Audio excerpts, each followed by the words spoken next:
আজকের দিনে ১২৪ বছর আগে William Sydney Porter was released from jail. টাকা তছরূপের অভিযোগে তাকে জেলবন্দি করা হয়। প্রাথমিকভাবে তিনি হন্ডুরাসে পালিয়ে গেছিলেন, কিন্তু যখন শোনেন তার স্ত্রী টিউবারকুলোসিসে আক্রান্ত, তার স্ত্রীর হাতে বেশি দিন সময় নেই, তখন তিনি ফেরত আসেন। তাকে অ্যারেস্ট করা হয়, তার স্ত্রীও মারা যান। ভীষণ ভালোবাসতেন স্ত্রীকে, তাই স্ত্রী মারা যাওয়ার পর তিনি এমন একটা কাজ করেন যেটা তার স্ত্রী জীবদ্দশায় তাকে বারবার করতে উৎসাহ যোগাতেন, লেখা। So William Sydney porter starts writing, এবং ধীরে ধীরে তিনি ইংরেজি সাহিত্যের একজন দিকপাল পথিকৃৎ হয়ে ওঠেন। ১০০ বছর পরেও আজ যখন আগন্তুকরা তার কবরস্থানে যান তাকে ট্রিবিউট জানাতে, when they visit their grave, প্রত্যেকে $1.87 তার গ্রেভে রেখে আসেন। Why?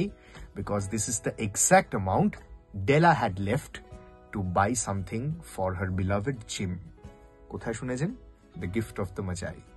Yes, William Sidney Porter's pen name is O. Henry.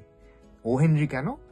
Probably, এটা একটা থিওরি, প্রবাবলি ওহাইও কারাগারে তাকে বন্দি করে রাখা হয়েছিল, সেই ওহাইও থেকে ও হেনরি। কিন্তু ভাবা যায় এইরকম একটা জার্নি একজন মানুষের। By the way, the gift of the Magi আমরা কিন্তু ওয়ার্ল্ড ক্লাসিক্সে আপনাকে শুনিয়েছি। সেখানে জিমের ভূমিকায় ছিলাম আমি, ডেলার ভূমিকায় ছিল মৃত্তিকা, এবং পরিচালনায় ছিলেন তমালি চৌধুরী। আমাদের ইউটিউবের অফিসিয়াল চ্যানেলে তো পাবেনই, সঙ্গে গানা অ্যাপেও পাবেন। টু ও হেনরি।